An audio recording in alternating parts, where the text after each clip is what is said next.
Hello everyone, అందరూ ఎలా ఉన్నారు? అందరూ బాగున్నారా? మన టెంపుల్స్‌కి వెళ్ళినప్పుడు ఇచ్చే పులిహోరకి ఎంతమంది ఫ్యాన్స్ ఉంటారో మీకే తెలుసు కదా! మరి అలాంటి టెంపుల్ స్టైల్ పులిహోర ఇంట్లోనే చేసుకోవచ్చు. ఎలా చేసుకోవాలనేది చూసేద్దాం, వచ్చేయండి. ముందుగా ఆయిల్ వేసుకొని కొంచెం పల్లీలు, మినపప్పు, శనగపప్పు ఫ్రై చేసుకొని కొంచెం పక్కన పెట్టుకోండి.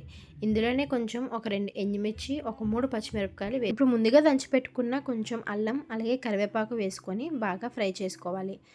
ఇప్పుడు కొంచెం పసుపు వేసుకొని బాగా ఫ్రై చేసుకొని, పసుపు కొంచెం ఎక్కువే వేసుకోండి, కలర్ బాగుంటుంది. మన పులిహోరకి మెయిన్ ఇంగ్రీడియంట్ ఇదే కదా, ఇంగువ కంపల్సరీ వేసుకోండి, అది మాత్రం మర్చిపోవద్దు.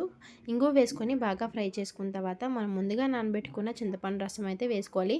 చింతపండు రసం ఎంత ఎక్కువ ఉంటే పులిహోరకి అంత టేస్ట్, అది మాత్రం మర్చిపోవద్దు. ఇందులో కొంచెం కల్లుప్పు టేస్ట్కి సరిపడా వేసుకో. ఇప్పుడు మెయిన్ అసలైన secret ingredient of temple style పులిహోరకి ఇదే మెయిన్ పౌడర్ అనమాట. అదేంటంటే ఒక స్పూన్ ఆవాలు, అర స్పూన్ మెంతులు, అర స్పూన్ మిరియాలు డ్రై రోస్ట్ చేసుకొని ఈ పౌడర్ వేసుకోండి. ఇదే అసలైన టేస్ట్ అనమాట.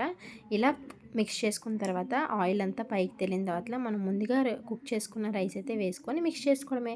అంతే, మనం ఇంట్లోనే ఈజీగా టెంపుల్ స్టైల్ పులిహోర ఇంట్లోనే రెడీ చేసుకోవచ్చు. టేస్ట్ అయితే సూపర్గా ఉంది. ఎగ్జాక్ట్గా సేమ్ అలాగే కుదిరింది. మీరు కూడా కంపల్సరీ ట్రై చేయండి. మా వీడియో నచ్చితే లైక్ చేయండి, షేర్ చేయండి. అలాగే ఫస్ట్ టైం చూస్తున్నట్టయితే కంపల్సరీ సబ్స్క్రైబ్ చేసుకోండి.